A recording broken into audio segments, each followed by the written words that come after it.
welcome to another video. So this is one of the most important things that you can do. This is where we're starting.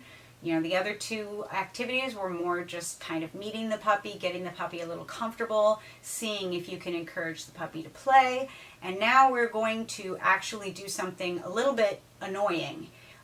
We are going to annoy the puppy on purpose. Now this should not be scary. We don't want to frighten the puppy at all.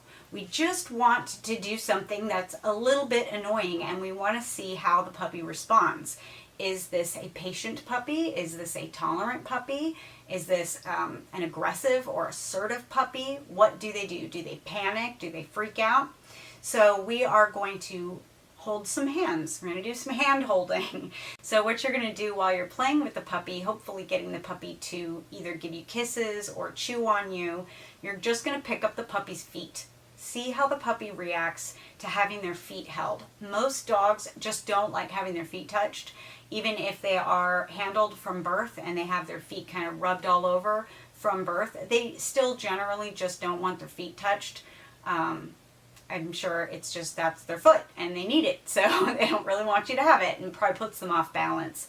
So they will generally try to take their foot back. So what are you going to get? Is this going to be a puppy where they're going to say, oh, we're playing? Is this going to be a puppy who will screech and freak out, you know, or some kind of response in between? So this is a really great way to find out what this puppy is like. And tolerance and patience is really important if you're looking for a puppy that is going to hang out with kids. So you definitely don't want the kind of puppy for a child to be playmates with your children that is really sensitive and fearful and kind of freaks out.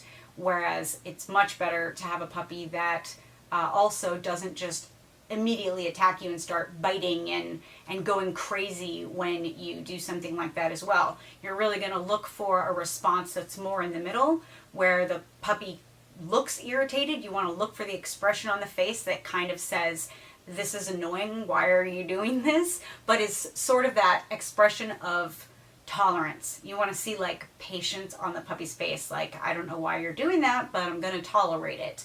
That is what you're looking for in a puppy that's going to be for children. Puppy that is not at all bothered by it is also acceptable. Although that is going to be a puppy that you don't want if your children are under the age of like 8 or 9, or if they're very sensitive, because that generally means that this puppy has less sensitivity, less feeling. They're not noticing, they don't think anything you're doing is bad, but they're also likely to start chomping at you and just going, oh, we're going to play? All right. And then they're going to give as much as they get. And if you have a little child or children with delicate skin, or that's slightly fearful of dogs, that sort of puppy is probably going to give you a little bit of trouble. Puppies like to bite, they like to play, and that is always one of the hardest things to train out of them in general, because it's such a natural thing for them to do. It does take months of work to get the puppies to not bite, chomp, chew, and to have some sort of bite inhibition. So if you have sensitive children or, you know, very young children, you're either going to have to keep the puppy away from the child on a regular basis or always leashed, or you want to make sure that you get a puppy that is sensitive and doesn't just immediately start chomping down and going crazy. So you are going to be looking for a puppy that is a little bit sensitive, a little bit, you know, concerned that you're squeezing it, because that means that the puppy will also unlikely to do those kinds of uncomfortable things to you because they're sensitive. I think that makes sense. So let's see how these puppies do.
So there you can see that Bella was perfectly happy for me to grab her foot, and in fact at one point she gives her foot back to me.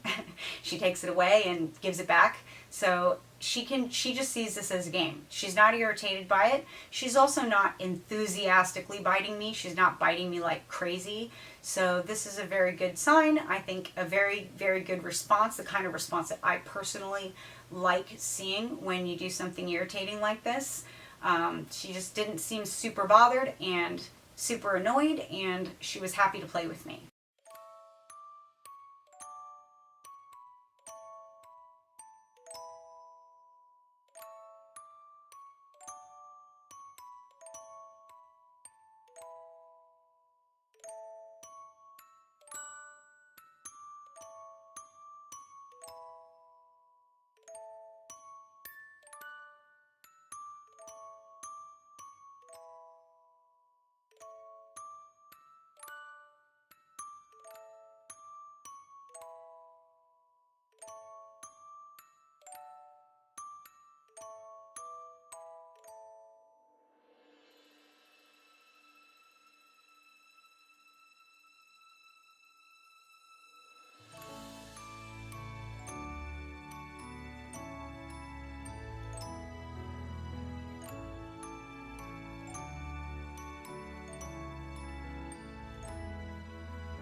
So now we saw Cupid. You could see that she was in fact more irritated than Bella was. Now if the puppy shows signs of irritation, you have to make sure you don't push it too far.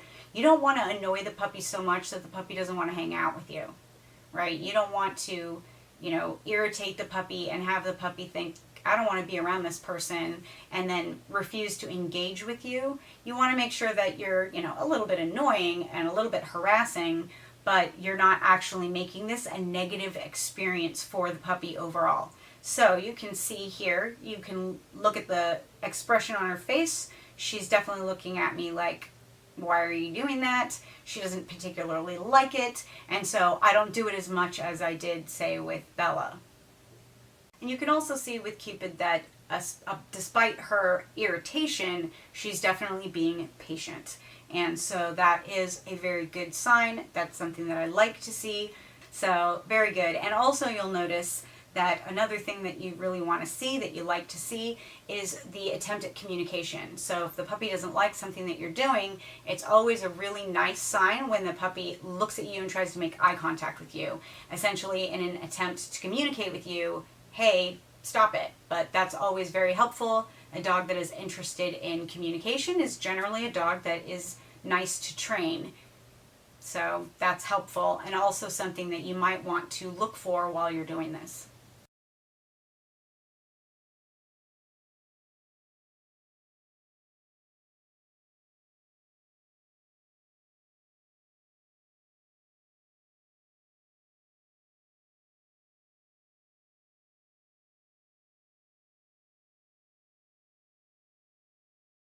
So you can see Casanova does not seem bothered at all by what I'm doing. He's just starts chomping down on my hand, and he continues to just sort of insist that he sit in my lap and get pet. So not a whole lot of irritation from him when I did this, but also just sort of like, okay, we're gonna play. So that was a pretty good response. He's a talker, huh? You're a talker, huh? You're just gonna tell me all about it. You tell me. So Valentine is our talker, as you see. He is definitely letting me know, like, hey, I'm feeling kind of insecure, and that's what he's saying. It's not anything to do with me and what I'm doing with his paw. He's just insecure about being up on the bed, and he's unsure of the whole thing, and he wants to be reassured. Freeze it, guys. What? What? What? What are you talking about? So it's nice when a puppy really communicates with you and really looks to you and says, hey, I'm insecure, can you make me feel secure? Rather than doing things necessarily on their own to make themselves feel secure, because those things might involve hiding or growling or something like that. So it is nice when you get a puppy that's sort of willing to kind of talk to you, let you know what's going on. So I personally like it, and of course I think he's just cute because he's yapping at me and letting me know how he's feeling, I guess. So again, you can see we haven't had any very negative reactions, and you know, just happy puppies chomping away or giving the look.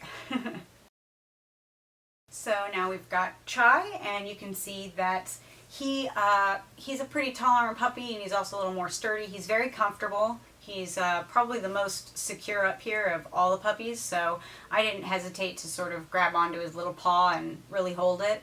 Chai was pretty comfortable. He was the most comfortable puppy that was up here the whole time, so I really didn't have any problems kind of pushing him a little bit more and grabbing onto his paw a little bit longer. So you can see when you're doing yours, just gauge what you do on the puppy and the reaction that you're getting. So all of this is like a big experiment. You're doing something to the puppy or applying some kind of stimulus, I think. I don't even know, but you're applying it and stimulating the puppy, and you're gonna see what is the puppy's reaction, what's the puppy's response.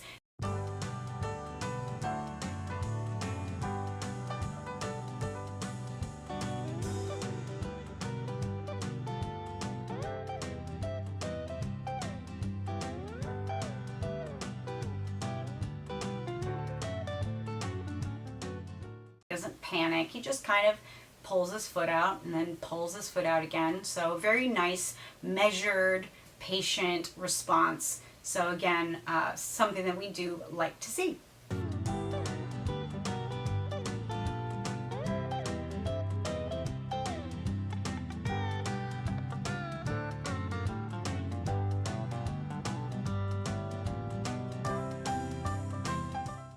And so now we've got Truffle, and you can see our little marshmallow puppy, and the response that she has is quite different, right? You can see a different reaction. She is just a very accepting puppy. She's sort of a mush, and she just tolerates whatever. So she's very lovey and would do really well with kids loving on her, as you can see.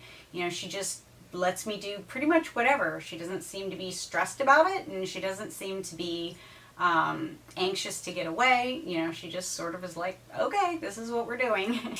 And later on, when she was a little bit more relaxed, and you can see her tail wagging, I did it again, and I just played with her feet, and she just responded by playing back. She did tug a little bit to get her paw back, but she really didn't fight with me about it, and that pretty much sums up her personality. So now you can see a pretty good range of reactions, and in fact, because I know the puppies, I can tell you that the reactions that I get from these puppies are pretty spot on to as a reflection of what their actual temperaments are. So now that we've done something kind of unpleasant to our puppies and irritated them, we've kind of pestered them, we're going to ask our puppies for forgiveness. So I'm going to offer the puppies a little treat, a little bite of something to eat, and I'm going to say I'm sorry, and we're going to see whether or not the puppies are willing to forgive us. Nobody was angry, nobody was too overwhelmed by it or irritated by it, and I would say if anything they just didn't even seem to notice it that much, or it just made them a little sassy and playful. So the next thing that we're going to do is harass them again, and we're just going to up it a little bit in the annoyance factor. And then we're going to apologize again. So since this video is already somewhere around 15 minutes long, or maybe longer at this point, I don't know, because I'm still making it. I'm gonna cut here, and then video number 3 will be up soon, where I'm going to show you, we're going to roll the puppies on their backs or hold them, you know, in a submissive sort of like vulnerable, pinned, I've wrestled you and pinned you down sort of position, and just kind of annoy them a little bit and see how they ask to be let up and how much frustration they have. So, and see, that's a little bit more annoying, so there should be some actual forgiveness or not forgiveness after that test. So look for that video, and I will see you then. Bye.